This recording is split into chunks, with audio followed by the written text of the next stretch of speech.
Bukit, que ya sabéis que lo hemos traído toda la semana pasada y sigue dando titulares, ¿no? Bukit de Serbia anunció el interés de Occidente por los territorios rusos y sus recursos. Ojo a la información. El presidente de Serbia señaló que los representantes de Occidente son indiferentes a las pérdidas de ucranianos y rusos en la zona de conflicto. Occidente está interesado en los territorios rusos y sus ricos recursos. Sus representantes son indiferentes a las pérdidas de ucranianos y rusos en la zona del conflicto. Nadie quiere un alto el fuego inmediato, como propone el plan de la República Popular China. Todo el mundo quiere la derrota del otro lado.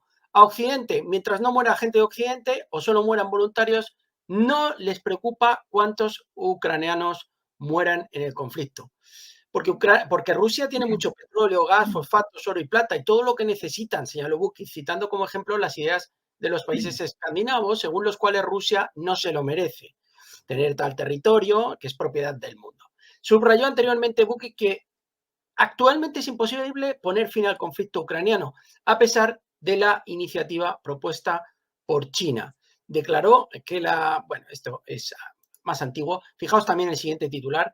Bukit predice que el conflicto entre Rusia y Occidente se agravará con el nuevo Parlamento Europeo, muy interesante, y advierte de preparativos para un gran conflicto armado a gran escala que dice involucrará a todo Occidente y Oriente. Dice que le preocupa mucho el destino del mundo, lamentó el mandatario. Es muy difícil, por no decir imposible, evitar que se produzcan hostilidades entre el movimiento militar libanés Hezbollah e Israel, Alberto. Pues sí, Vučić está ahora mismo en una gran encrucijada, porque quieren que, para, llegado el caso de entrar en la Unión Europea, renuncie a la posibilidad de tener una buena relación con Rusia, algo que históricamente ha sido, dentro de Serbia, lo más normal del mundo. También habría uno que preguntarse por qué, para tú entrar en una asociación, te tienes que llevar mal con alguien, sea quien sea. Pero históricamente, Serbia y Rusia además han tenido una magnífica relación. Claro, Vučić, en las entrevistas que está dando, explica que obviamente ellos no quieren llevarse mal con un aliado histórico como lo es Rusia, pero es que además saben perfectamente que si llegaran a una ruptura de las buenas relaciones con Rusia, acto seguido lo que le pediría la Unión Europea, es decir, Estados Unidos, mediante la burocracia europea, es permitir a Kosovo una independencia. Kosovo, que es un territorio dentro de Serbia, que se ha encargado muy bien Occidente de intentar malmeter contra Serbia con el fin de dividirlo. Eso lógicamente conllevaría a una posible, más que probable, contienda interna en Serbia, lo cual a su vez obligaría a Rusia a, si quiere ayudar a Serbia, diferir parte del esfuerzo militar que está llevando a cabo en Ucrania para ayudar obviamente a Serbia. Serbia estará en el centro de ese conflicto. Si se produce un conflicto a gran escala entre Europa y Rusia, ellos están en el medio. De manera que no viene de más escuchar lo que nos dice Vučić, porque sabe que su integridad está completamente en entredicho si efectivamente ese conflicto se produce. Y ojo, porque está en muchas charlas y en muchas conferencias repitiendo exactamente lo que nos traía ahora Miguel en información que ha traído durante el día. Es decir, que este conflicto es inminente. En la última entrevista que yo le he escuchado, la tenéis en un canal llamado Sanebox en YouTube, que es un canal que traduce las entrevistas al español, interesantísimo. Él explica que la guerra es inminente y cuando dice de 3 a 4 meses dice que igual ni siquiera eso. Eso lógicamente se entrelazaría con la situación que tienen los estadounidenses del Partido Demócrata necesitados de un conflicto que a su vez exija la presencia de Estados Unidos o la ayuda de Estados Unidos para de algún modo intentar cambiar la situación electoral, ya sea porque se suspendan las elecciones o ya sea porque Donald Trump, si gana las elecciones, se encuentre con un conflicto que ya no pueda frenar. Así es que, amigos, mucha atención a lo que nos viene durante los próximos meses, porque es raro que 3 mandatarios estén insistiendo en lo mismo si eso no tiene razón de ser. Estamos hablando de Orbán, de Robert Fico, al que intentaron asesinar hace cosa de mes y medio, y de el señor Vučić. Los tres están diciendo exactamente el mismo discurso. Y es un discurso tremendamente alarmante, por así decirlo. En fin, amigos, poned por favor en comentarios qué es lo que creéis que viene, porque la información nos debe hacer estar más que inquietos. Y bueno, vamos con Orbán, que se ha sincerado sobre lo que fue. Había mucha expectación por lo que he podido leer en la rueda de prensa, pero dice, la rueda de prensa fue un poco fría porque las expectativas eran muy altas, explicó el primer ministro de Hungría. Dice, Víctor Orbán ha comentado su visita a Kiev del pasado martes durante una entrevista concedida a un periodista. La rueda de prensa fue un poco fría porque las expectativas eran muy altas, explicó el mandatario. Y los periodistas no estaban seguros de lo que sucedería. ¿Habrá una discusión pública y una confrontación entre los dos líderes? ¿O habrá una declaración de cooperación? ¿O qué está pasando? Orbán indicó que cuando otros políticos visitan el país eslavo es fácil predecir lo que sucederá, ya que la mayoría de ellos aplauden al régimen de Zelensky y aseguran que es su conflicto bélico. La postura húngara es diferente, dice. No creemos que esta sea nuestra guerra. Y el interés de Hungría no está en la continuación de la guerra, sino en la paz. Y trato de representar los intereses de Europa de una manera justa y objetiva, que es diferente de lo que solían hacer antes. Fabulosas las declaraciones. Sí, y muy hábiles. Porque fijaos que lo que está diciendo lo dice con mucha astucia. Las expectativas eran altas. Pero claro, lo que no dice es en qué consistían. Eran muy intensas, pero ¿qué tipo de expectativa? Que hubiera un compromiso de acuerdo de alto el fuego, que hubiera efectivamente, como lo ha dicho, golpes, casi parecido, ¿no? Lo que sugiere. No, expectativas altas. Y había una frialdad formidable. Porque Orbán se ha visto en un papelón. Tiene que ir representando a la Unión Europea a visitar y a tratar con un individuo que no es ni siquiera el presidente legítimo de su nación. Y le han obligado a ir, sin duda. Él no ha ido de buena voluntad. Él habrá hecho de tripas corazón y habrá dicho, bueno, si con esto consigo encontrar algo parecido a un acuerdo de paz, o por lo menos a las personas que ideológicamente son similares a mí, les muestro que efectivamente esa es mi intención, pues obtengo un mínimo rédito político. Pero el papelón que me están obligando a hacer, visitando a este individuo, al que, recordemos lo del principio, ni la OTAN quiere recibir porque no es el presidente legítimo, pues el papelón para Orbán es formidable. Sí, muy inteligente en sus declaraciones, muy, muy inteligente. Vamos a seguir con Stoltenberg, que, como siempre os digo, no puede faltar en una tarde-noche de la magia de la bolsa. Stoltenberg, la OTAN no ve la necesidad de cambiar su doctrina nuclear. Bueno, podría haber dicho lo contrario, porque depende con el pie que se levante unas declaraciones u otras. El secretario general del bloque aseveró que actualmente no existe una amenaza inmediata por parte de Rusia. La OTAN no ve ninguna amenaza inmediata por parte de Rusia y no va a cambiar su doctrina nuclear, declaró el lunes el secretario general de la OTAN, ya sabéis, hasta el 1 de octubre, Stoltenberg. No existe una amenaza inmediata, no veo ninguna necesidad de que la OTAN revise su doctrina nuclear, afirmó. Además dijo que en el proceso de sustitución de los cazas F-16 utilizados para operaciones nucleares por F-35 como medida para mantener la disuasión nuclear, sigue con normalidad. En junio, recordamos que Stoltenberg anunció que la OTAN estaba analizando poner en alerta su arsenal nuclear con el fin de lanzar una advertencia a sus enemigos. Parece ser, Alberto, que esto ya se le ha olvidado y ahora dice que no hay ningún tipo de amenaza por parte de Rusia y que no ve necesidad de este despliegue con fines disuasorios. Desde Moscú condenaron los planes del bloque por exacerbar aún más las tensiones. En junio se refiere este artículo. Recordaron que Putin nunca ha abordado la cuestión nuclear por iniciativa propia, a diferencia de algunos políticos occidentales. Bueno, Alberto, lectura. Lectura. Fijaos la referencia que nos ha dado Miguel nada más empezar. Hombre, depende de con qué te levantes. Si te levantas con el pie derecho nos dices una cosa y si te levantas con el pie izquierdo nos dices otra. Claro. Unos días era lo que nos decía antes de las elecciones europeas, nos decía Stoltenberg que las armas de la OTAN, las armas nucleares en la OTAN, los países de la OTAN en Europa estaban en alerta. Y ahora dice que no es inminente un problema con Rusia. Anda. ¿Qué ha pasado desde entonces? En las elecciones europeas no había ninguna duda de que todo estaba controlado, porque tanto partidos, pongamos el caso de España, con la ideología del PP y el PSOE, que se reproduce en varios países europeos, todos iban a votar a la vez, juntos. No hay ninguna necesidad de establecer un criterio distinto al habitual. Sin embargo, ha cambiado algo desde entonces hasta ahora. Ha cambiado desde antes de las elecciones europeas hasta ahora, que se han convocado 2 procesos electorales en Europa. Y eso le lleva a Stoltenberg a decir, anda, ayer estábamos en alerta y ahora tenemos que decir que ya no hay peligro con Rusia. Y alguien dirá, ¿y eso por qué?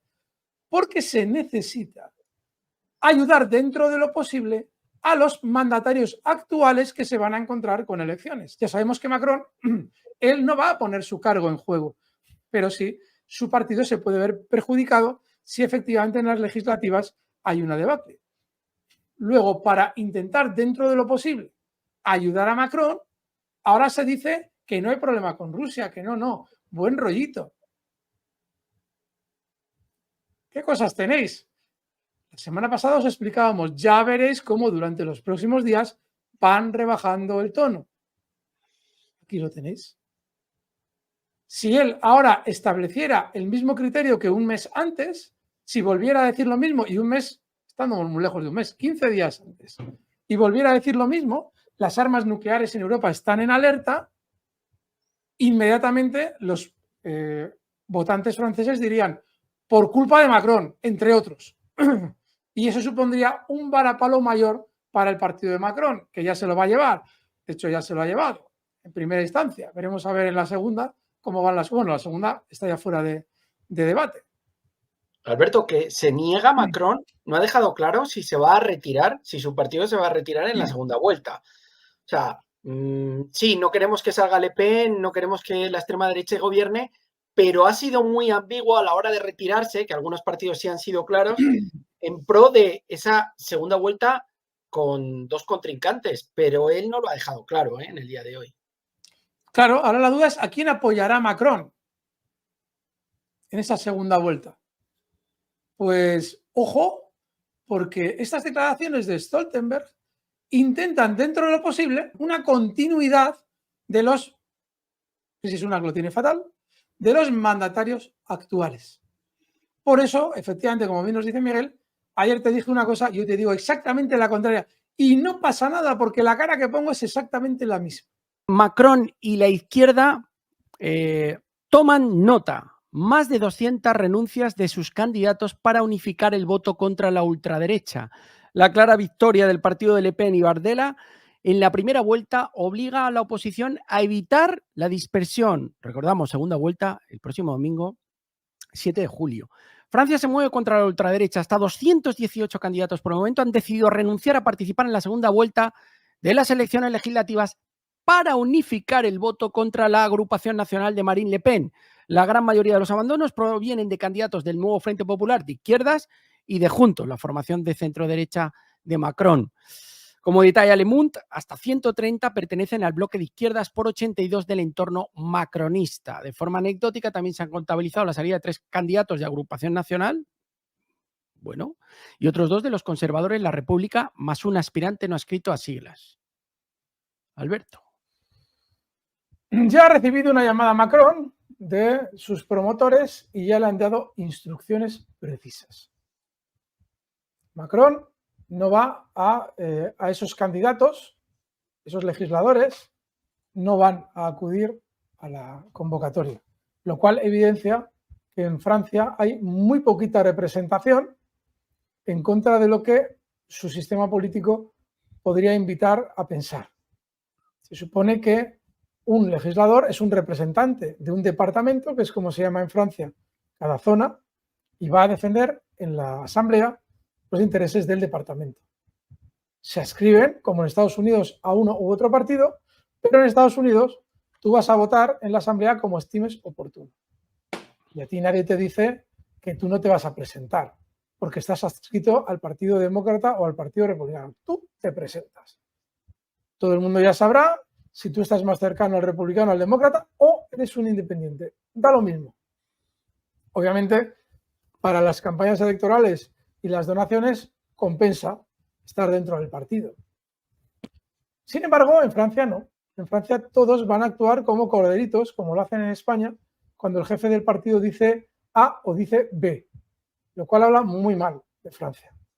Pero es que además, probablemente con esta medida, se corre el riesgo de que efectivamente se esté poniendo en bandeja la victoria de Le Pen. Veremos el domingo. ¿Por qué en bandeja? Porque claramente estás desmovilizando a la izquierda y movilizando al otro bloque, al de Marine Le Pen. Lo explico. Se produce también en las elecciones estadounidenses. El problema que hay normalmente en unas votaciones es que la mayoría de las personas ya tienen decidido su voto. Hay una adscripción tradicional de tal o cual votante a uno u otro partido. Eso implica que lo que realmente importa es conseguir movilizarles. Cuando gana el PP, la mayoría de las veces no es tanto porque el PP haya conseguido, sí, ha conseguido más votos que el PSOE, pero no porque haya aumentado su media de votos, sino porque en realidad se ha desmovilizado la media de votos del contrincante. Y eso lo vais a ver en la mayoría de las ocasiones. Bueno, pues sucede igual en Francia. Y ahora la pregunta es muy sencilla. ¿Qué probabilidades hay de que una persona que ha votado a Macron ahora vote a la izquierda? A todo ese grupito de partidos de izquierda. Muy bajas. Luego la movilización va a ser muy baja en ese favor. Va a haber menos votos. Pero claro, con la medida de Macron, ¿qué es lo que puede conseguir? Que votantes que en un momento determinado tuvieran dudas de si votar a Le Pen o no, ahora decidan votar sí o sí a Le Pen. Por la repulsión que les produce Macron y sobre todo la medida que ha adoptado. Es decir, que Macron en realidad puede estar movilizando en contra de su teórico interés. No sabemos, yo no sé si lo hace voluntariamente, porque realmente en el fondo los hilos que le manejan como títere quieren que efectivamente gane Le Pen o qué es lo que va a pasar. Pero a mí me resulta muy extraño que con esta medida de Macron no esté beneficiando a Le Pen. Aún así veremos si el miedo vence. Ya veis que ha habido disturbios estos días y efectivamente gana la izquierda. Veremos. Está el tema súper interesante, Miguel, súper interesante. La OTAN acordó una ayuda militar a Ucrania por valor de 40.000 millones de euros. La OTAN seguirá apoyando a Ucrania. Hoy tocaban 40.000 millones de euros en ayuda militar para el próximo año, solamente para el próximo año. Así lo informó Reuters citando a un diplomático de Europa Occidental el miércoles, una semana antes de la reunión de los líderes de la alianza en Washington. Stoltenberg, secretario general de la OTAN, pidió a los países miembros que mantengan el nivel de asistencia militar a Ucrania al mismo nivel que en los últimos años después de 2022. Según él, el volumen anual de ayuda debería ser de unos 40.000 millones de euros, lo que equivale a unos 43.000 millones de dólares. Se espera que los líderes de la OTAN reafirmen formalmente el compromiso cuando se reúnan en Washington la próxima semana. Por tanto, la alianza seguirá, y de qué manera, brindando un apoyo significativo a Ucrania en su lucha contra Rusia. Y unido a esta noticia, Alberto, y ahora te doy paso, sí. Reuters también dice que Estados Unidos anunciará un nuevo paquete de ayuda militar por importe de 2.300 millones de dólares a Ucrania. Son palabras del jefe del Pentágono, de Austin, que ha confirmado dichos importes. Desde que se ha producido el debate electoral en Estados Unidos, no hay día en el que Miguel no nos traiga una noticia de este calibre. Fijaos hasta qué punto tienen prisa por asegurar, por atar los pedidos al complejo militar industrial estadounidense. Si llegara Donald Trump y efectivamente pudiera cumplir su palabra, por cierto, tenemos noticia hoy también de Zelensky al respecto de Donald Trump. Entonces, podría ser que ya no tuviera ninguna razón de ser el realizar pedidos por Ucrania. Pero en esos pedidos lo que no se cuenta es que no se está nunca condicionando el pedido al hecho de que la guerra de Ucrania continúe. No. Tú vas a realizar el pedido y vas a poner el dinero. Si la guerra de Ucrania ha terminado, le darás tú el uso que sea oportuno. Lo utilizarás para suplir tu munición, para suplir tus ATAC-MS o suplir lo que sea oportuno. Pero tú el pedido lo haces. Porque el complejo militar industrial estadounidense necesita que hagas el pedido. Y lo necesita ya. Necesita que lo hagas cuanto antes de que suceda lo peor. Es decir, que se produzca la eventualidad de que Donald Trump efectivamente vuelva al poder y vayamos a saber si efectivamente consigue por lo menos un alto al fuego, que de algún modo dé tiempo a finalizar el conflicto. De manera, amigos, que la semana pasada también comentábamos, veremos muchas noticias de estas por la prisa que traen. Ya tenemos una más. Y ahora fijaos que ya la cosa va a tal velocidad que no están hablando ni de 300 ni de 400. Ahora van de 40.000 a 5.000 cada año a 500.000 en los próximos X años, que es lo que hemos escuchado durante los últimos días. Esta siguiente dice, cabeza de puente de la OTAN, ¿cuánto durará Estonia en caso de conflicto con Rusia? Los militares estonios continúan sacudiendo el tema de una hipotética invasión rusa en el territorio de las repúblicas bálticas. En caso de conflicto armado con la Federación Rusa, las tropas estonias podrán mantener la defensa durante 2 semanas, declaró el periódico español, supongo que será El País. Sí, es el país. Será suficiente para que lleguen refuerzos aliados, explicó el militar. La publicación señaló que en Estonia solo hay soldados profesionales 4.500 y reservistas 90.000. Y en el ejército no hay un solo tanque y mucho menos aviones de combate. Bueno, Alberto, pues... La manipulación de la ciudadanía comienza con estas noticias. En ningún momento se entra a discutir el sinsentido que supone la idea de que Rusia vaya a invadir Estonia y vaya a atacar Estonia. No. Se lleva el debate hacia la circunstancia en la que tú ya estás razonando cuánto aguantaría Estonia en el caso de un ataque de Rusia. Ese es el engaño. Así se manipula la cabeza de la gente, la mente de las personas. Es decir, nadie está diciendo en ese titular, ¿y para qué? No. ¿Cuánto duraría Estonia? Es decir, ponte ya en la situación y danos una valoración de cuánto duraría Estonia, Letonia o Lituania en el caso de una invasión rusa. Esa es la manipulación. Y vamos a ver también mucho más de eso durante los próximos meses. En principio, meses. Veremos qué pasa con la guerra de Ucrania. Pero sin lugar a dudas, meses vamos a ver. Gracias por ver el vídeo y gracias por ese like que también nos viene. Pero no me lo puedo creer. No me puedo creer que todavía no estés suscrito a La Magia de la Bolsa. Anda, clica en la parte inferior derecha, ahí abajo que tienes el logotipo, y suscríbete al canal de moda, La Magia de la Bolsa, todas las tardes, geopolítica, en estado puro.